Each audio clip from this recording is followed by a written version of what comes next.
Hello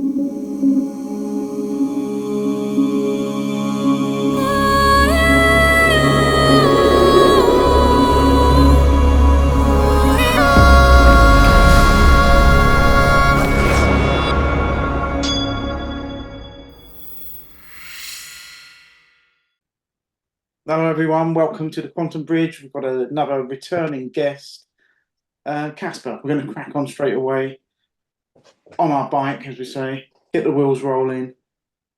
Introduce the guest, please, for today, and I know we're going to continue the story, so it'll be interesting. It's good. Yeah, right. We jump straight into it, and we won't look back. Yeah. Yeah, that's it. Yeah. Okay. All right. A little bit of BMX jokes coming in there, John, for you. Actually, I do remember when John did a very good look back on in Chingford in the smaller ramp in the UK, and it was exceptional, obviously.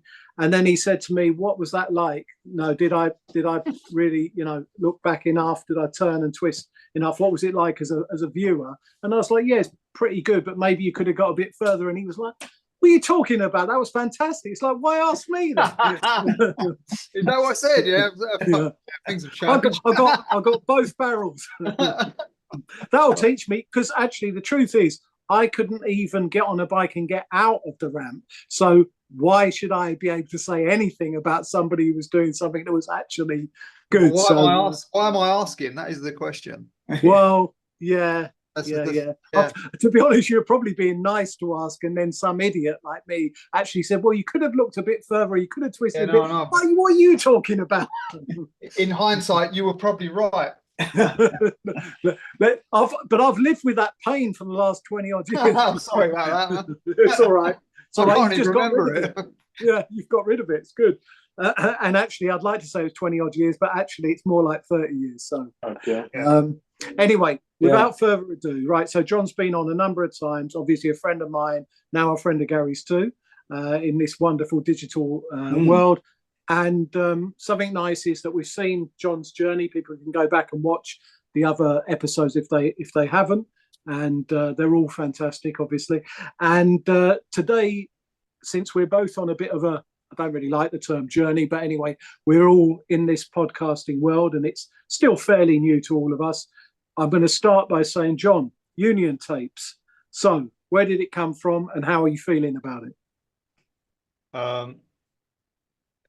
Yeah, I kind of went into this on the last one, I think. So it came. You touched on it, yeah. Me watching a music version. It's called the New York Hardcore Chronicle, which was like basically when I see something that I'm really into, and I'm like, this is really cool. I'm like, I wonder if you could do this with a BMX thing. With a tweet, yeah. BMX, yeah. So that's like reoccurring in a lot of things that I've done. And and then there was no UK BMX podcast. There's very few BMX podcasts really, like worldwide. So yeah, I stepped up to do it basically. No, it was like, this needs doing. No one else is going to do it. I enjoy hearing these stories, and I'd really like to find out a lot of information about the past, and well, not just the past, but just information about other bike riders or photographers or filmmakers or whatever it may be. How did it all happen for them? And the great thing that I've found with your content is that the depth of it is not just that you're talking, having a chat, interviewing, whatever words we want to use, but it's a chat, isn't it? You're having a chat with somebody from the States, from the UK, wherever they might be, somebody that you probably looked up to at some point in many times, if they're older guys, and some people who are contemporaries and whatever. But a bit like with our stuff, and I will bring this around to the Quantum Bridge as well, because it's nice that we're both doing something that we like doing at a similar time. When I say like doing, obviously Gary doesn't, but hey, got to get on with it, mate.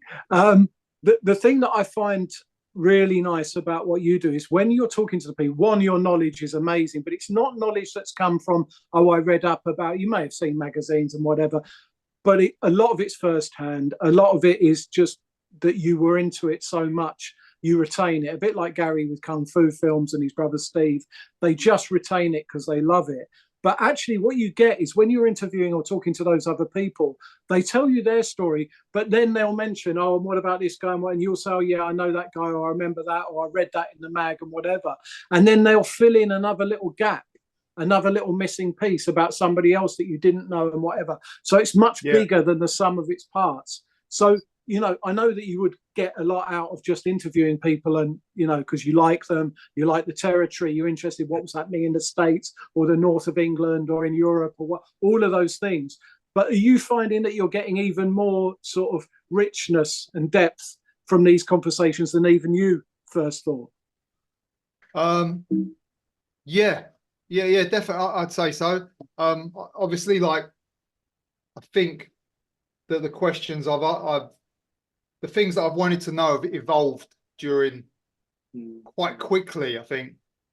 But yeah, totally. Like, I find out stuff that, like, behind the scenes stuff is mind blowing to me. I'm interviewing some of these guys I went to see ride when I was a child. Like, they did a UK tour or whatever. American guys like Eddie Fiola, and they were completely like hero worshipped by me and all of the guys that I used to ride with when I was a kid. And to hear the backstories about we wasn't on this TV show because we boycotted it because we thought the TV show was making BMX look bad. So, and that was a really good one recently, and I was like, no way, because in this second episode of this big show, the two American guys were missing, and they was the main attraction, obviously. And I was like, yeah, so I hear stuff like that. There's really intricate details and stuff about because I like to talk about not just the riding, but what else was going on in the world at the time. Like, what pressures were you feeling from the outside world about doing what you wanted to do? I quite like that subject as well, having to pursue your passion, even though the world seems like they're against you. I think it has morphed a great deal. I really like that one. That sort of test the character, like how much are you going to do this? You're going to do this right the way through, and even though everyone's telling you it's shit and it's not worth doing, I really like that sort of that theme, and people sort of tell you their version of how they got through it, because 99% of people that happened to. So yeah, the interesting thing is with BMX, not solely, but it's a big thing in BMX, is not only are you being told, look, this is probably a waste of time, where's the money going to come from, what are you doing just riding around, why don't you grow up, all those other things, but you've also got, you get hurt, right? And then people can turn around and go, look, we told you, what are you doing this for? Now you can't go to work for a week or whatever, you can't get around, it's a ridiculous thing, aren't you? So all of those pressures, along with the money thing, the sort of physical side of it. And yet, when you talk to all of these guys that you speak with that I've seen, which is a lot of them, when they look back on it, they light up. And they might be doing quite an interesting job now, right? And they're probably making a lot more money. Well, some of them will be making more money now. Some of them probably never made any money.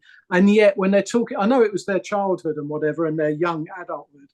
But there is this thing of they come alive, don't they? So you're seeing, you really are awakening in them something that was far beyond all these later careers and, well, I had to go and do that, or I decided to do this, it was quite good. You're taking them back to a moment in time where they were living and doing what they wanted just for the joy of it. Yeah.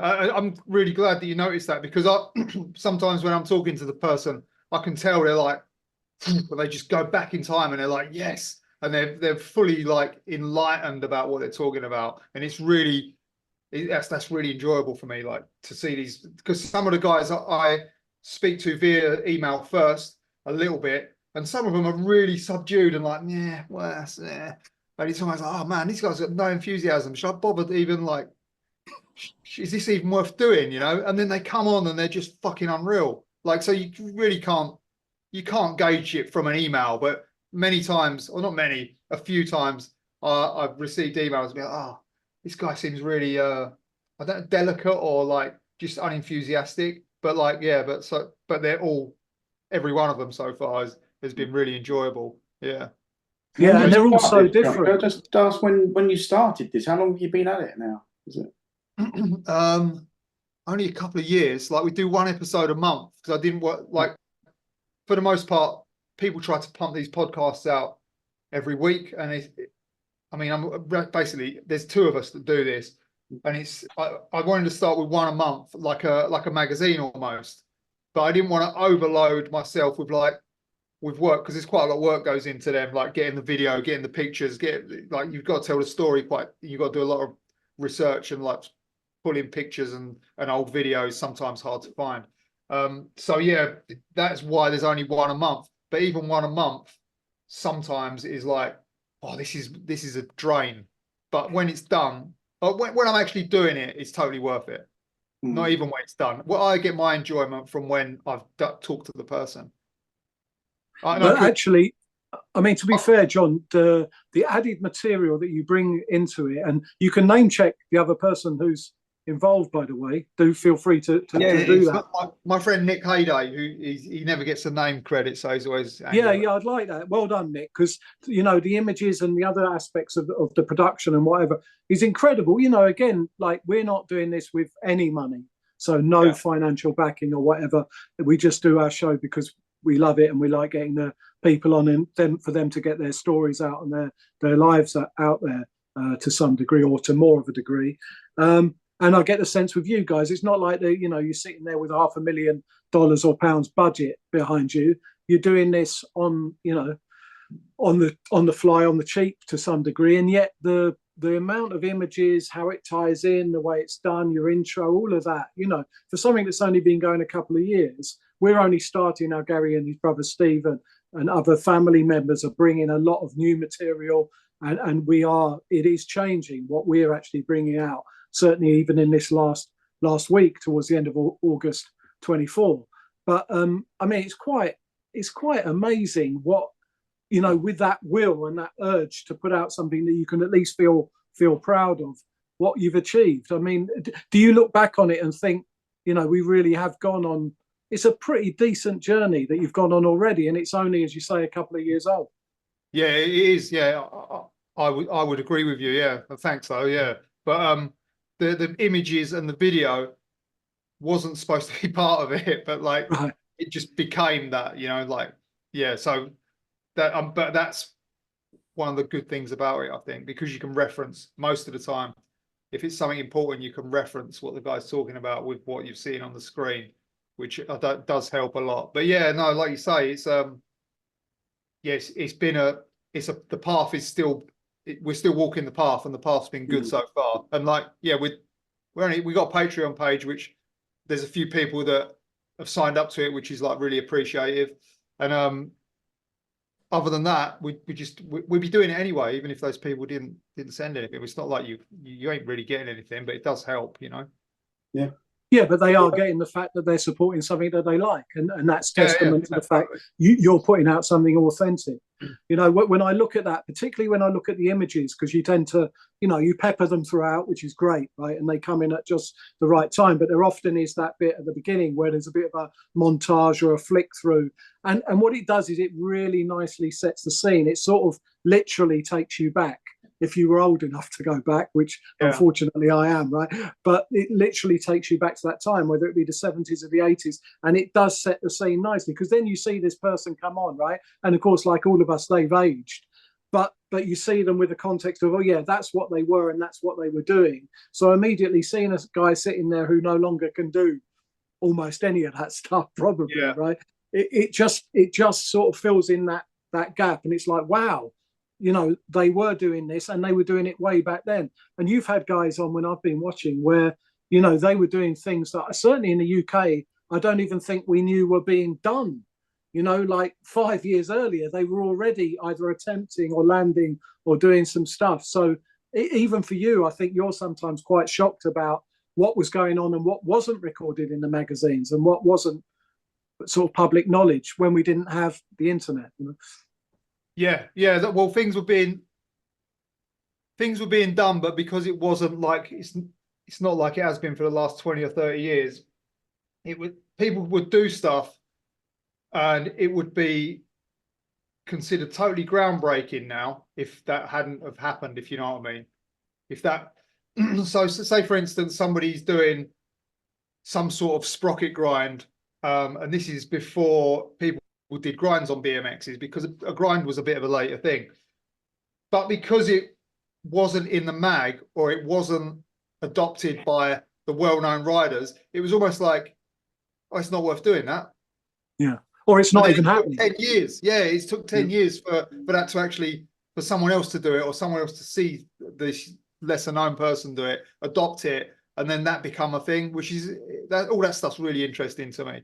Like how people have this different creative mind that, well, I could do this because I've seen this guy do it on a skateboard, which is what it usually is, but I couldn't work out how to get the bike the same position and how it would actually move.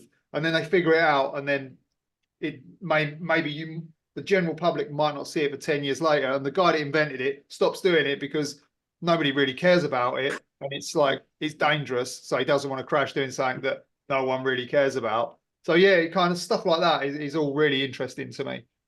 And obviously now, John, the impossible stuff that you just think, well, nobody could ever do that, and then anything's possible now, which is like I apply that to like my everyday thought process. Not that I do impossible stuff every day, but I'm like, right, so in the mid-80s, all the tricks that people do now pretty much were considered impossible.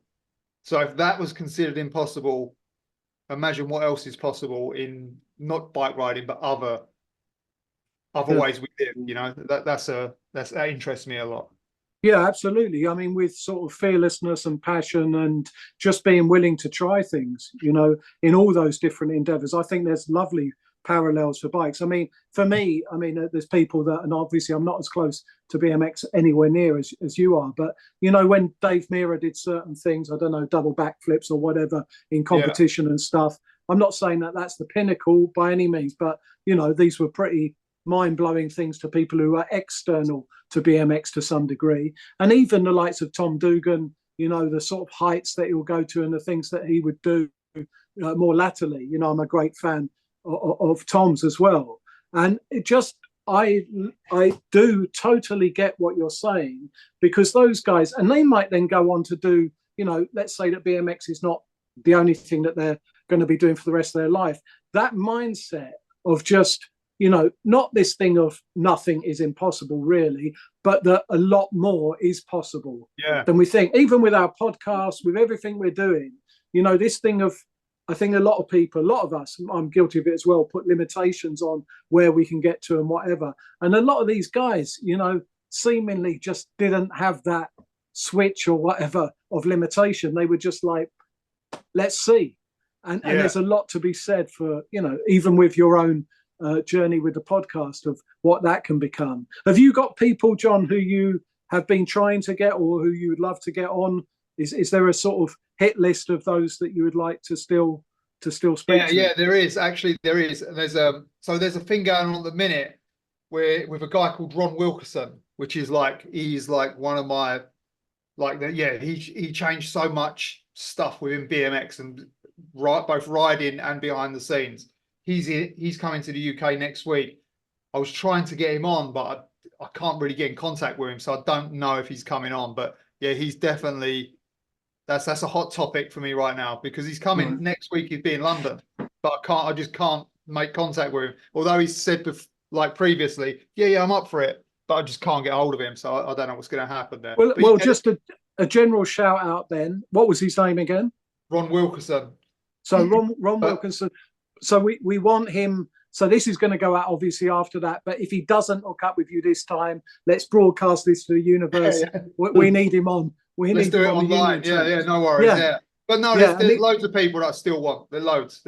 I'm not run out of people. How have you found that, John? Have you found that with like when you started, like reaching out to people? Was it something that was easy, or? You know, I mean, we have to ask a lot. And I don't know if you're at a point now where people are saying, can I come on? Or you're still in that sort of having to find people.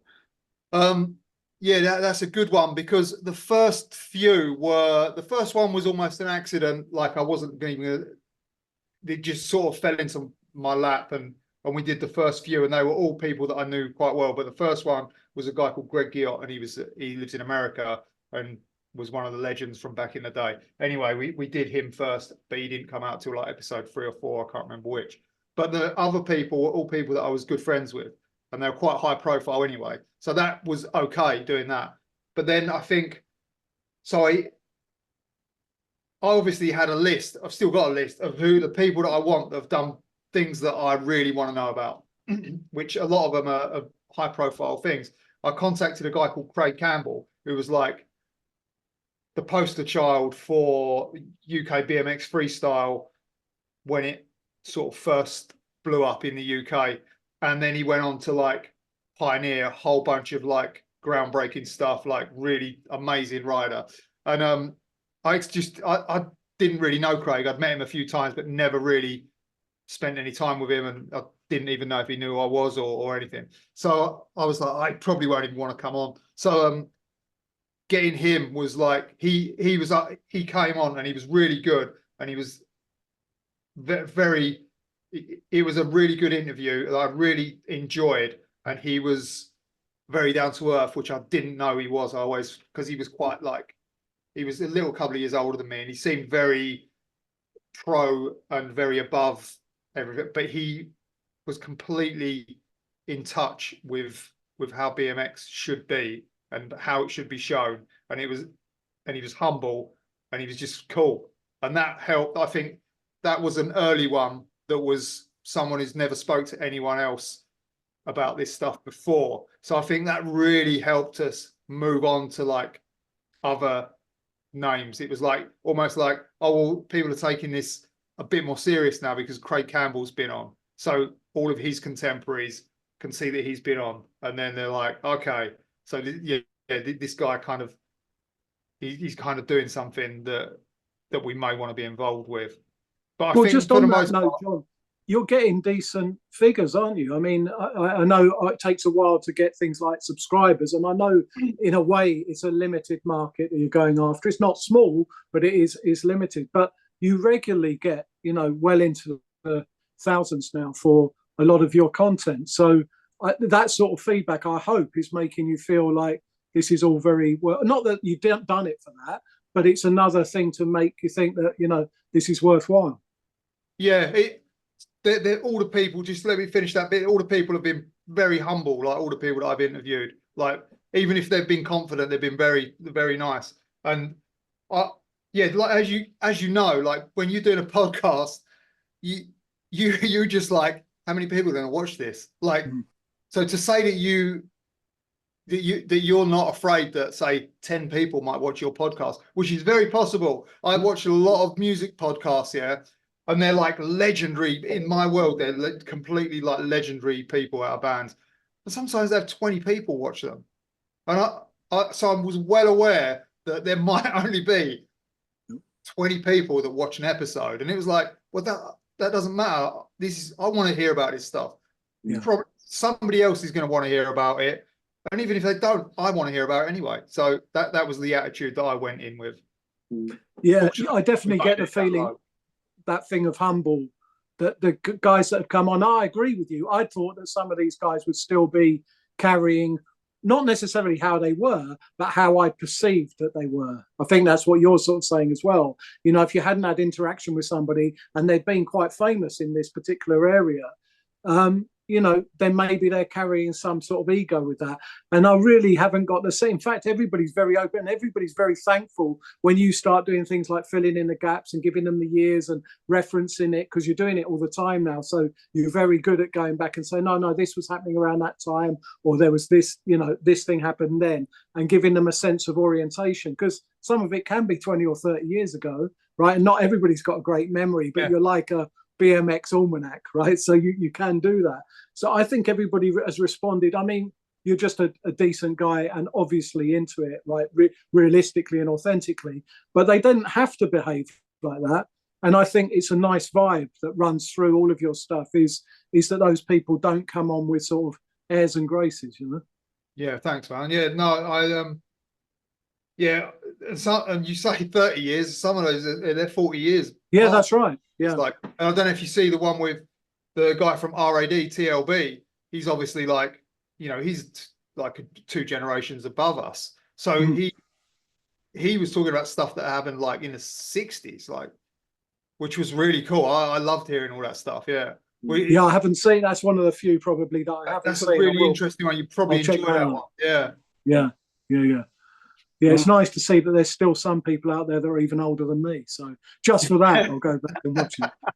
The other thing I was going to say, John, is that, like, you know, I mentioned Tom Dugan because I really like his vibe, and I've watched some of the other videos with him that are about like a day in the life of, and I like the fact that BMXers, and that generally there's that, it goes the same for skateboarders, I'm sure, as well, but there's this thing of it involves BMX still normally, or it involves skating normally, but it is, let's look at their lives and other aspects of it. And you find that people, I don't know, they play the piano, they're into motorbikes as well, they drive cars, they do, you know, it could be anything. It doesn't have to be something active. So I think it would be nice to start to see some of these people cross over. It doesn't have to be into the Quantum Bridge, although they're absolutely welcome. But your content, I mean, we spoke about this, you know, totally off camera and beforehand, about how it was nice that you were starting to see these people open up and be willing to talk to you, of course, about all the BMX stuff. That's what you're into and what the audience will be into, but actually about how they see life, how they see the trials and tribulations, as you said, of doing what you love, going against the grain and all of those things. So are you surprised that you've managed to tease that sort of stuff out of them? Do you see that there's a appetite for people to open up about those other aspects of their lives? Because I get a lot from that, because I'm not so steeped in the BMX thing. What when they talk about their own sort of personal... Yeah, they you know, people talk about, well, they can link it to BMX and say I was doing something that nobody else thought was cool, but I didn't care because I was doing something that I loved. I was going after my passion. But actually, a lot of these people are sort of starting to open up about how they feel about the world, even now. Yeah, no, I how they see things. Yeah. The only thing I will say is, John, I mean, use your professional podcasting skills here. You've got less than 2 minutes to do this. Get it done. Yeah, no, yeah, I love that. That's the stuff that I want to hear about, their personalities and their inner thoughts, you know. And if their inner thoughts are like similarly aligned to like us threes, which we're all very, you know, along the same wavelength, that just lifts me up. I'm like, yes, this is exactly what I want to hear. And this person is on the same like parallel as me, with obvious slight intricacies that are different. But yeah, no, that's one of the things I'm most into. Yeah, is getting the full personality and see what the person is. I think you're doing that really well. And I think the more that they're encouraged, you know, maybe some of those guys might even watch this, to be more anti-establishment, or at least to vocalize that. You know, that we all want to hear that at the moment. There's been such a pressure cooker moment that we all want to hear that stuff. So anyway, mate, look, thank you very much for all those other interviews and chats that you've had with us. And you're welcome back anytime. But we just wanted to give a sort of shout out to what you've done with the Union tapes. We'll put all the links and including to your Patreon. And I'll go back and do that in historic ones as well. And we just, you know, we're absolutely behind you with the channel and what you're doing. All right, magic. Thanks very much. Take care. Always a pleasure. See you soon, mate. Cheers, guys.